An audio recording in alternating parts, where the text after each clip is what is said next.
Madam Chair, I would like to introduce to the committee 24 RS 2917. It deals with age of consent for health care treatment and in the state of Kansas. Thank you. Is there objection? Without objection, accepted. Representative Haswood, I'm sorry. Thank you, Madam Chair. I'm introducing 24 RS 2848. This bill aligns with KDAD's licensure remedies with the Kansas Administrative Procedures Act for the providers of disability services and adds statutory waiver authority for the Secretary on behalf of KDADs. Thank you. All right. Is there objection? Seeing none, accepted. Representative McDonald, I'm sorry. I have to apologize. I'm dealing with a migraine, so I've taken my meds. Just bear with me today. You're fine. RS 2853, establishing the Personal Hygiene Fund and program within the Kansas Department of Children and Families. Any objections? Without objection, accepted. Representative Berquist.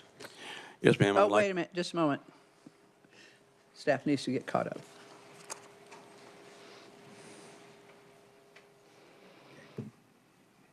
Representative Berquist. Thank you, Madam Chair. I'd like to introduce RS 2918, an act concerning health and health care related to on-site inspection of healthcare facilities, prohibiting inspectors from wearing and operating body cameras. And I'm presenting this on behalf of the chair. Is there objection? Seeing none, accepted. Are any other bill of introductions? Representative Epley. Thank you, Madam Chair. And I would like to introduce 24 RS 2885. This is an act concerning adult care homes and transferring authority for certification of such facilities from the Kansas Insurance Department to the Kansas Department of Aging and Disability Services, KDADS. Jenna thinks we've never already done it. Oh, you told me to introduce it. I'm introducing this on behalf of the chairwoman. So we did do it yesterday in the 3 that I did. So it's double introduction. Okay, I apologize that I did give that to Representative Epley, but I did introduce that with the 3 RSs that I had yesterday. So any further, so you're withdrawing your, yes. Consider it withdrawn. Any further bill introductions? Representative Bryce. Just to clarify, Madam Chair, the bill I introduced was on my own behalf. Thank you. Okay. Thank you. Further bill introductions? All right, seeing none, we'll close the issue with bill introductions. I understand that there is a motion that someone wants to make. Representative Epley. Thank you, Madam Chair. I would like, we had a lot of discussion on House Bill 2579 yesterday, and I would like to move now for, because of some concerns I have about it, for reconsideration of House Bill 2579. Is there a second? Second. Seconded by Representative Clifford. Discussion, Representative Epley. Well, Madam Chair, I think while the, and I can't speak for the person making the amendment, it was well intended to try to encapsulate current law. The EMS law is different, and I think this went a little bit too far in that it basically said that physicians would not have oversight and of EMS services, and we do need physicians to act in that role with EMS services. So after lengthy discussion with various parties involved, I feel it's best to have this stripped out, this amendment, and we go back to the language in the original bill. Okay, and if I understand, your motion was based on the fact being on the prevailing side, correct? Yes, ma'am. All right, just double checking on that. So are you making an amendment at this time? Madam Chair, I'd like to move that we strike the amendment that was made yesterday here in committee and go back to the original bill language in House Bill 2579. That is my motion. Seconded by Representative Bryce. Discussion, Representative Orpeza. Thank you, Madam Chair. I wanted And thank you, Representative Epley. Appreciate your thoughts and concerns. In regards to the amendment, I did get a statement from the Board of Nursing that says it does correlate with statute and the APRN bill that was passed in 2022, removing all such language. And I do have that available for everybody to look at if they would like to look at that as well and address any other concerns, but I wanted to make sure that we were staying consistent with the bill that was passed in 2022. All right, further discussion on the Epley amendment. Representative Reese. Thank you, Madam Chair. Representative Epley, can you describe what makes this EMS bill different than any other medical bill that might mention nurse practitioners in it? Well, it disallows any monitoring by a physician of the service or communication with the service, and it would therefore disallow any communication with other people on the healthcare team. And I certainly think it's not perfectly written, but I think we should maintain this current standard of language at this time. I think in light of the changes that occurred last year, I think that could be looked at again, but I'm just not ready to make all these changes until it can be looked at in more depth. And that's my response to that. If you read it carefully, it sounds like the physician would not be involved with EMS services, and I don't think that's the intent of the amendment from yesterday. I have a comment here, but You done? No. Thank you. Thank you, Madam Chair. Can you help explain even more, but just exactly what you said about that there seems to be confusion? I mean, what wording in here makes it confusing or makes it sound like the physician has no oversight at all over EMS? And I'm not trying to be difficult here. I really am trying to understand, because I'm looking at the bill itself and I'm confused. so, Madam Chair, if I may. So on lines 12, 13, 14, 15, it says basically, direct communication maintained by radio, telephone, or video conference is monitored by a physician, PA when authorized by a physician, advanced practice registered nurse when authorized by a physician, or a PA. And this boils down to the oversight of a physician of the service itself. And we do need to have physicians as medical directors of these EMS services. I don't think anyone in the office, in the room here would argue with that. So that's why I think we just need to leave this as a clean bill without that amended language at this time. Thank you, Madam Chair. Representative Orpeza. Thank you, Madam Chair. I have an additional question for Representative Epley. In regards to taking out this particular wording, how would it affect a medical director of an EMS? Because I thought that was more of an entity and not necessarily a policy-making decision. Is that not by entity? And a medical director is an MD, which is CMS, you need for CMS. Is that not correct?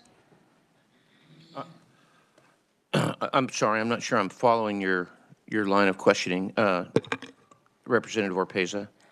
Okay, let me try to explain what I'm meaning here. So you talked about a director, a medical director being an MD and needing to have the oversight.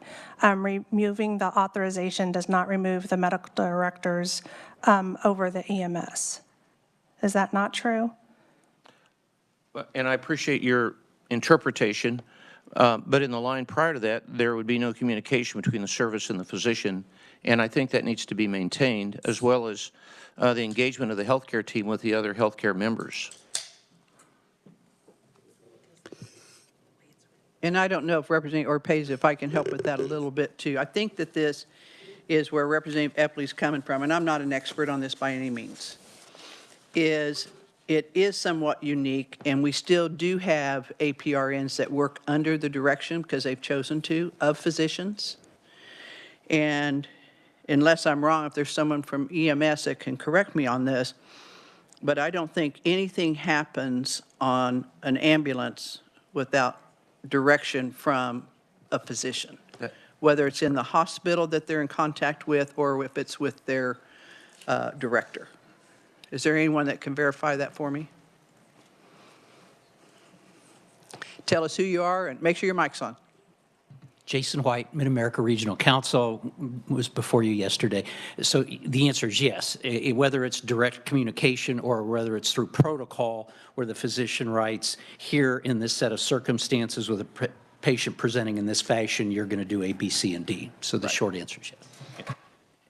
So I understand where you're coming from the APRN legislation, but I think for us as, legislators, just to come in and decide where such language needs to be removed, I would be more comfortable if we want to advance this bill and do the good that it has, that we leave that language. It doesn't mean that the discussion or the amendment that you wanted can't have a discussion in the future.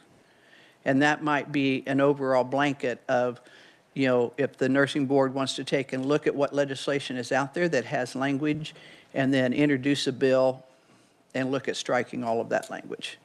I think coming in and just doing it pieces at a time, and I know that having visited with our director over the years in my area of Sedgwick County, how important that director's instructions and the hospitals that they're in contact with instructions are important. And that just stays consistent with whoever's on board that ambulance. Does that help? So it's not against what you're saying. I understand what you're trying to do. Okay. I just don't know that it's really where we want to do that today. I could add one Does that more help? thing. Yes, I understand. Okay. But I respectfully disagree. All right, that's fine. Representative Epley. Well, just to segue off that briefly, these EMS units, these that are out there, they function under protocols with physicians, and that's how it works. It's worked well for a number of years. And we have a healthcare team. We have a lot of for lack of a better term in the old days, mid-level providers, physician associates, PAs, APRNs that work with us. But they work through a protocol that is right now, the physician is the medical director and the head of that. And I think for us to dive into changing all that in light of what we passed last year, I think is a lot to get into and could undermine what I think is a really good bill. And this came at us yesterday, and I was not prepared to respond. But as I thought about it, when you look at how it's structured with EMS, this would be, this would, I think, hurt what is a really good bill. And I think it's something to look at in the future in light of the changed law from last year. And I think it has merit, but I think not at this time. I think we need to leave this bill clean as it was. Thank you. Representative Clifford. Yes, and I appreciate the representative from Wyandott's input here. I was confused yesterday. This happened very quickly. I thought we were removing old language from the bill. As a cleanup, this is a really broad attempt to remove physician supervision of EMS, and it's way out of this bill and what we're trying to do here at this committee. So I'm certainly in favor of the Epley amendment to strike, the motion to strike this amendment from yesterday.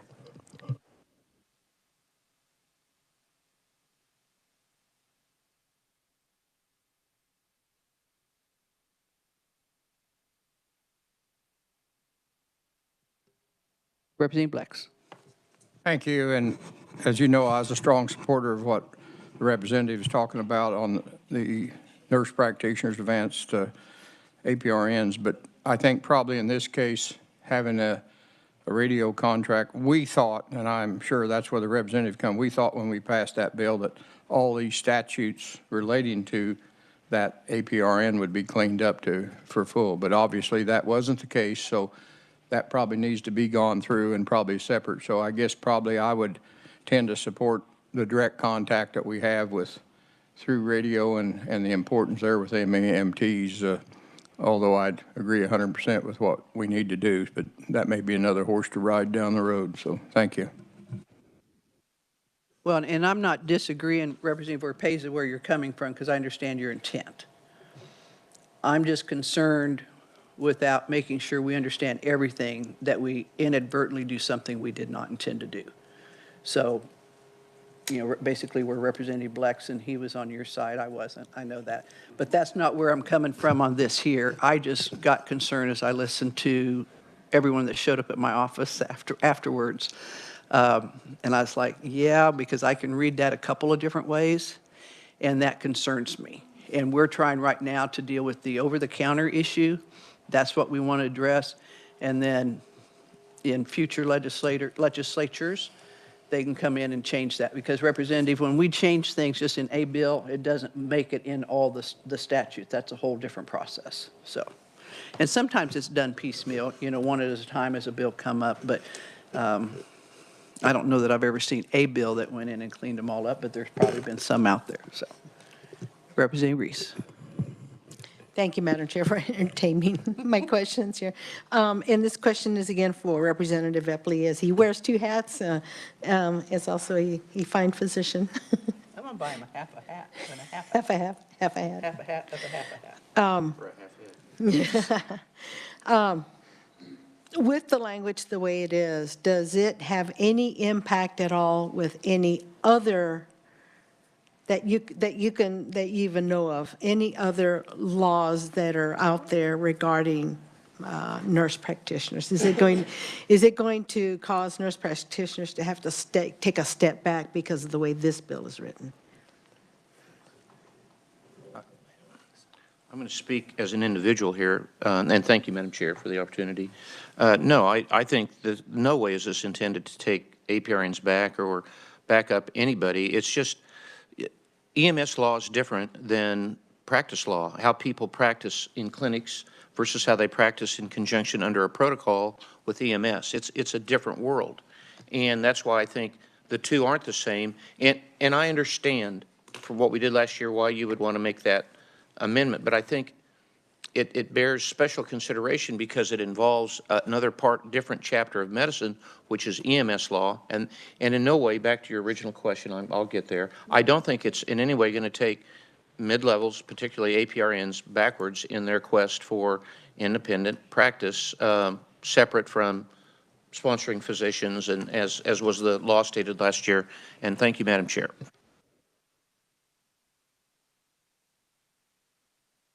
Further comments, discussion on the motion? Yeah, and I hope that we can kind of, okay, Representative Berquist.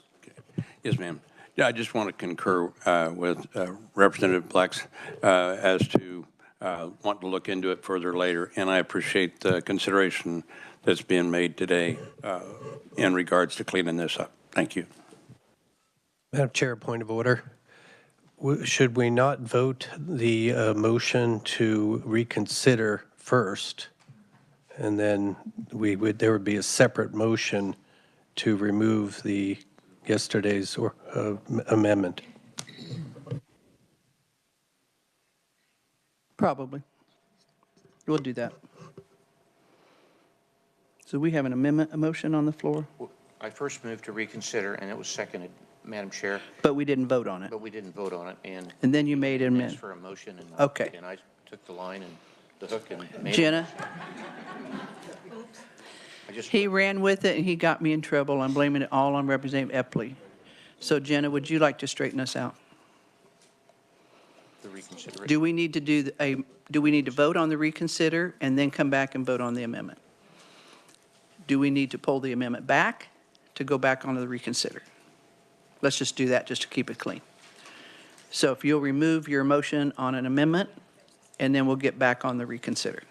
I will suspend my motion about the amendment at this Yes. time. And the second agrees? The second agrees on, Second whoever agrees. seconded the second amendment. agrees. Clifford? Clifford, you agree? Yes, Okay. Representative Clifford agrees. All right, thank you. Really good catch, Representative Clifford.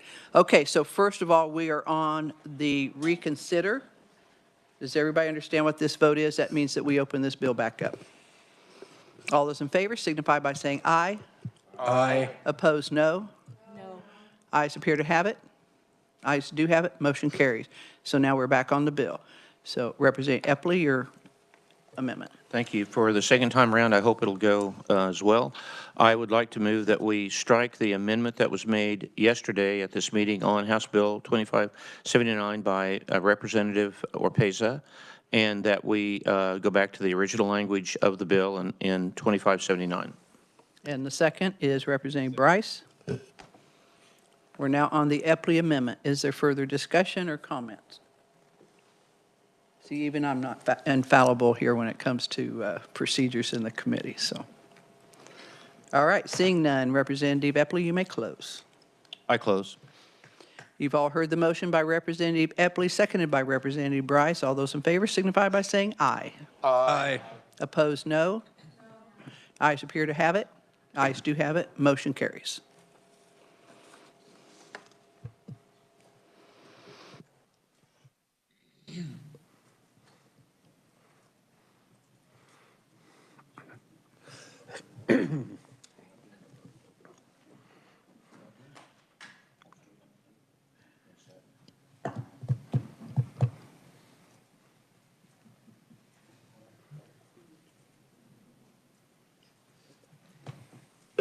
All right. Committee, further discussion on the bill. I would entertain a motion to pass out House Bill 2579 as amended.